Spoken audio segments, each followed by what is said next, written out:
Hey there! Let's talk about constructors in JavaScript today.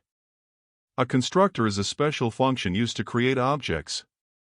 With this constructor function, we can easily make lots of objects that all share the same structure. It's like having a template to create many similar things. Let's make a special function called person. Remember, the P in person should be capitalized. Now, we'll give this function three things: a name, an age, and a color. Next, we're going to create some characteristics for our person. To do this, we'll use the word this. When we say this, we mean our person. So, we'll say this name is equal to the name we gave. We'll do the same for age and color. This age is equal to the age, and this color is equal to the color. When you're making a person function, don't forget to use the keyword this. Now, we're going to use our constructor to make the object. We'll call this object person1 and use the new keyword, followed by the name of our constructor function, which is person. Now give it three details: the name John, the age of 25, and the color blue. This creates the person1 object.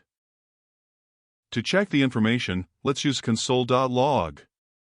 If you want to see the name, use person1.name. We got John in the output. Similarly, you can check the age and color with person1.age and person1.color, and it will show 25 and blue, respectively. Here, we made only person1 object. I can make more objects. Let's create an object for a person2 with the name Jennifer, age 22, and the color brown. Let's also make another object for a person3 with the name Sam, age 28, and the color green. To show the details of these new objects, I can copy this code and paste it below. Write person2 instead of person1. Paste the same code for person3. In this way, we can easily access the properties of each object. We can also make a function inside the constructor. To create a function, write this.sayHello, and choose any name you like instead of say hello. Then use the function keyword and add some code inside curly brackets. In that code, I want to display something on the console, so use console.log. Write a message like hello, my name is this.name, and I am this.age. Years old. To move further, let's clear this code and write person1.sayHello. It displays the message for John.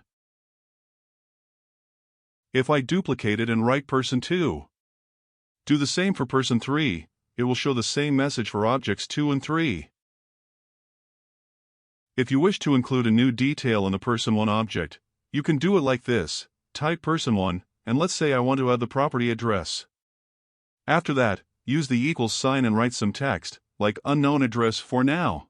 To check this property, let's use the console.log and in parentheses, type person1.address. We've just added the address property to the person1 object. However, if you try person2.address, it will show as undefined in the console. To include a new property or method, you can write the name of the main function, which is person, and then add a .prototype. This is a special property that allows you to add new properties or functions. For instance, if you want to add a property called address, you can do this. It works for an object person2, and if you try it for a person3, it will also work fine. This is how we add any detail to the constructor function. Now, let's add a function to the object. Cut this sayHello method that we wrote earlier and paste it below. At the place of the keyword this, we'll write person.prototype. Copy this line and paste it below. It will show the message to the person1. If you try it with a person3, it will display the same message for person3. So, this is the constructor. A constructor is a special function used to create objects. With this constructor function, we can easily make lots of objects that all share the same structure. If you find it helpful, please consider giving it a thumbs up. Don't forget to subscribe to my channel and hit the notification bell for updates on future videos.